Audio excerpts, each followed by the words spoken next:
Welcome back everybody to another Harry Potter review, leading up to the Fantastic Beasts and Where to Find Them. Today I'll be discussing Harry Potter and the Prisoner of Azkaban, which is the third movie in the Harry Potter series and Harry Potter's third year at Hogwarts. Before I jump into my part of this review, I like to introduce my guest of Tyler Tompkins, who will give his thoughts on Harry Potter and the Prisoner of Azkaban.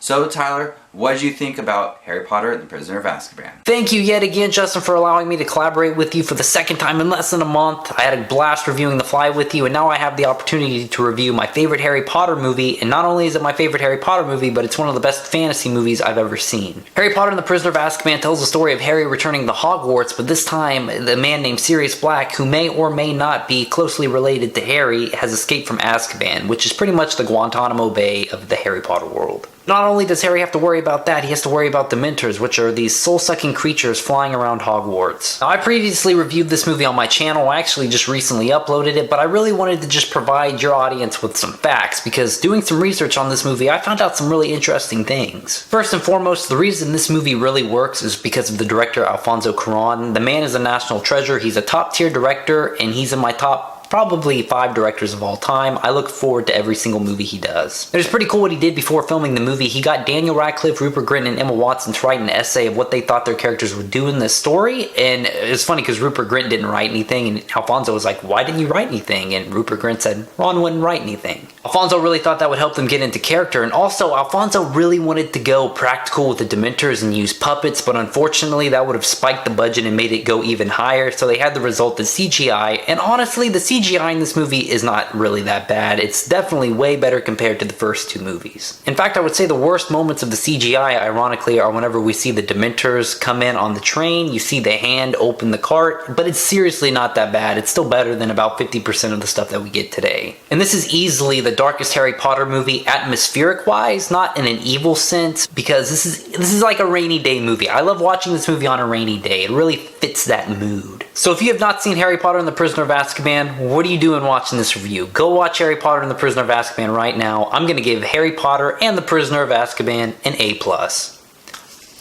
Thanks again, Justin. Can't wait to collaborate on the next thing. Thank you once again, Tyler Tompkins, for being on my channel. If you guys have not checked out Tyler's channel, the link will be down below for that. Great guy. Go check out his channel. I recently went and saw Harry Potter and the Prisoner of Azkaban in theaters, and that was the second time I saw it in theaters. And I'm going to say that this is my favorite Harry Potter film. This movie is amazing. It's Harry's third year at Hogwarts. Not only does he have a new defense against the dark arts teacher, but there is also trouble brewing. There's a convicted murderer named Sirius Black, played by Gary Oldman, who has now escaped the wizard's prison of Azkaban and is coming after Harry. This is directed by the guy who directed Gravity, Alfonso Cuarón, and there's a shift in this movie.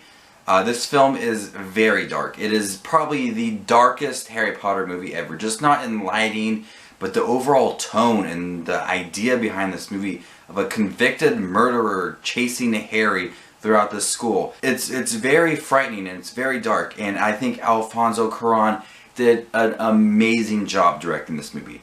The first 2 Harry Potter movies, let's be honest, they were very fun, they're very lighthearted. It had a hint of darkness throughout. This movie is dark. Dark to its core, with humor thrown in and out. And the humor does not boggle this film down at all. It still managed to be dark, talking about werewolves, convicted murderers, things that suck the soul out of you. It gets dark. They introduced the character Sirius Black on a night bus, and this young guy running the night bus tells Harry, have you seen or heard of Sirius Black? And Harry's like, no, I don't know who that is, and tells him that he was a follower of He Who Must Not Be Named. And they show this picture of Gary Oldman laughing behind the bars and in the picture, and it is something so disturbing.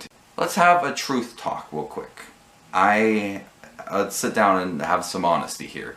The scene where, spoilers, the scene where they reveal Sirius Black at the end and he's standing behind that door is, to this day, the most frightening scene I have probably seen in any single movie. And you're like, oh Justin, why is that such a frightening scene for a Harry Potter movie review? Okay, I never knew my biological father, and so I've seen pictures here and there, and he's a very tall and skinny man, and I've always feared meeting him in real life. And I always imagined that this is what he looked like. My mom told me occasionally that he was homeless and into drugs and everything, and so this is what I imagined him to look like. And every time I watch this film, I tear up and I get like scared. As an adult, I still get scared, and it is a terrifying scene of the camera angles, panning it, the music, him lunging towards Harry, and the whole aspect of Sirius Black had such a great effect on the movie and myself, even though I didn't like it. But they hyped him up so well, and that he was something to be feared. I think they feared more of Sirius Black in this movie than they ever did of Lord Voldemort in any single movie. Gary Oldman, I think this is probably the best role he's ever done. He just looked the part, and he was Sirius Black. This movie jumped into the plot right away of Sirius Black, and like the first movies, it took halfway through the film to get to the point of the plot, and they jumped right away. I think it was more effective to do that because you're fearing this guy and you're wondering how things are going to happen. They had a new Dumbledore, the new Dumbledore that was for the rest of the series. Unfortunately, the previous two had passed away before they filmed this one, so they had to get a new Dumbledore, and he did really great. I loved the new Dumbledore. He was very assertive and like a leader, and the other one was just very like charming and relaxing. This one was down to the point about everything. With the new director, they changed the location of a lot of things, like the school and Hagrid's hut, and it's pretty cool. I like the new locations. One thing I really still did appreciate about this film is that since this film is really dark and it focuses a lot on this murderer, they still managed to fit in things that we are learning more about, like divination and magical creatures class and Hagrid being a teacher. They still managed to incorporate education and school into this movie. When there is this murderer and dementors running around the school, they still managed to give us more things about this wizarding world. So this film managed to incorporate all these different things so well. This murderer, classes, this little romance between Ron and Hermione, and I think Alfonso Cuarón just did a great job mixing all that together and still managing to keep the tone really dark. This was a great film. I am so happy I got to see it again in theaters. I think it is my favorite Harry Potter film. It is so dark, just not by the lighting, but the tone, and the music is perfect. I love the music in this film. And I love reading the book, and I wasn't expecting the movie to be so perfect compared to the book. I'm going to go ahead and give Harry Potter and the Prisoner of Azkaban an A+. What did you guys think about the Prisoner of Azkaban? Did you guys like it? Did you guys like the shift? A major, major shift. The first two films were like, this is so fun. And this third film was like, I fear for my life. But it managed to do it so well. So this is Just Watch Movies and Tyler Tompkins with their review of Harry Potter and the Prisoner of Azkaban. Remember to go to his channel, give him a like, tell him Justin sent you, and subscribe to his channel. This is Just Watch Movies, and you stay magical, YouTube.